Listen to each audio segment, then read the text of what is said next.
बिहार और यूपी दो ऐसे राज्य हैं जहां से दिल्ली की राजनीति तय होती है।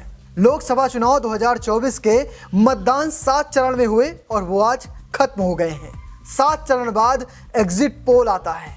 एग्जिट पोल जो भी आए हैं वो थोड़ा से चौंकाने वाले हैं, क्योंकि पिछले चुनाव के आंकड़े पर नजर डालें तो बिहार की 40 सीटें होती हैं। इन 40 सीटों पर कांग्रेस ने 1 सीट जीती थी, बाकी 39 सीटों पर एनडीए ने कब्जा जमाया था, जिसमें भाजपा, जेडीयू और एलजेपी शामिल थे। भाजपा ने 17 सीटें जीती थी, जेडीयू के खाते में 16 सीटें थी, वहीं 6 सीटें रामविलास पासवान की पार्टी ने जीती थी। इस बार भी गठबंधन बना।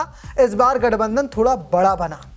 एक तरफ था इंडिया, दूसरी तरफ था एनडीए। एनडीए में कह सकते हैं रामविलास पासवान, चिराग पासवान वाली पार्टी थी, साथ में जेडीयू की नीतीश कुमार की, खुद बीजेपी, साथ में मांझी और छोटे छोटे दलों को मिलाकर एनडीए बना था। इंडिया की बात करें तो इंडिया आरजेडी, कांग्रेस और लेफ्ट से मिलकर तैयार हुआ था। इस बार भी चुनाव हुए और चुनाव भी काफ़ी मज़ेदार हुए। कई सारी हॉट सीटें, कई सारे निर्दलीय प्रत्याशियों ने माहौल जमाया। बात करें अगर पाटिल पुत्रा की तो वहां से मीसा भारती ने इस बार दमखम भरा और कह सकते हैं कि इस बार बाजी पलट सकती है। दूसरी सीट है पूर्णिया।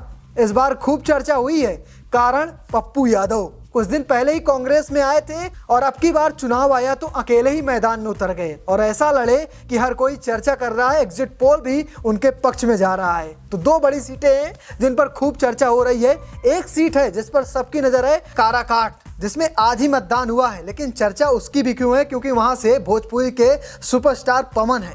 पवन जीतेंगे या हारेंगे एग्जिट पोल अभी कुछ नहीं कह रहा, लेकिन फिर भी टक्कर बराबर की है। तो ये था मोटा मोटा गणित, पिछले साल के रिकॉर्ड। लेकिन अगर बात करें इस साल के एग्जिट पोल की तो इस साल आरजेडी का खाता भी खुल रहा है, कांग्रेस की सीट भी बढ़ रही है। घाटा किसे होगा? घाटा होगा एनडीए को, यानी एनडीए में बीजेपी, जेडीयू और साथ में चिराग पासवान की पार्टी, इन तीनों में से किसी को भी घाटा हो सकता है। तो चलिए आपको मैं जो तमाम सारे एग्जिट पोल आए हैं, चाहे वो इंडिया टुडे, एक्सिस माई इंडिया हो या फिर चाणक्य या फिर सी वोटर, सबके बारे में पूरी जानकारी देता हूँ।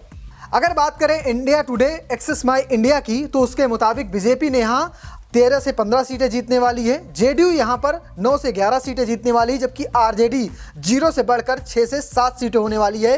कांग्रेस 1 से 2 भी हो सकती है, एलजेपी 5 की 5 सीटें बरकरार रख सकती है, वहीं अन्य के खाते में भी 2 सीटें जा सकती हैं। तो ये था मामला पूरा एक्सिस माई इंडिया का। अगर बात करें टाइम्स नाउ की तो इसमें बीजेपी अभी भी दमखम के साथ बनी हुई है। बीजेपी अब 39 के बजाय यहाँ पर 31 सीट पर दमखम दिखा रही है। आरजेडी, कांग्रेस को मिला दिया जाए तो 8 सीटें, वहीं एक निर्दलीय प्रत्याशी भी दांव मार सकता है, जिसमें प्रबल नाम है पूर्णिया से पप्पू यादव और साथ में पवन सिंह का।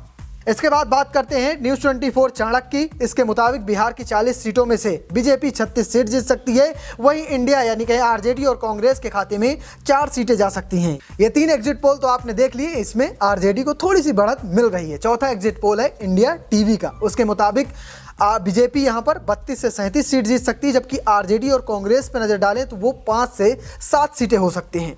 अगर बात करें एबीपी सी वोटर की तो उसके मुताबिक इंडिया यानी आरजेडी और कांग्रेस मिलाकर 3 से 5 सीटें, जबकि एनडीए, बीजेपी, जेडीयू और एलजेपी मिलाकर 34 से 38 सीटें जीत सकते हैं। तो फिलहाल आपको क्या लगता है? अगर आप बिहार के हैं या बिहार की राजनीति में रुचि रखते हैं तो आपको बताइए कि इस बार बिहार में कौन कितनी सीटें जीत रहा है। कमेंट बॉक्स आपके लिए खुला है और हाँ, चैनल को सब्सक्राइब करना और पेज को फॉलो करना बिल्कुल मत भूलना। धन्यवाद।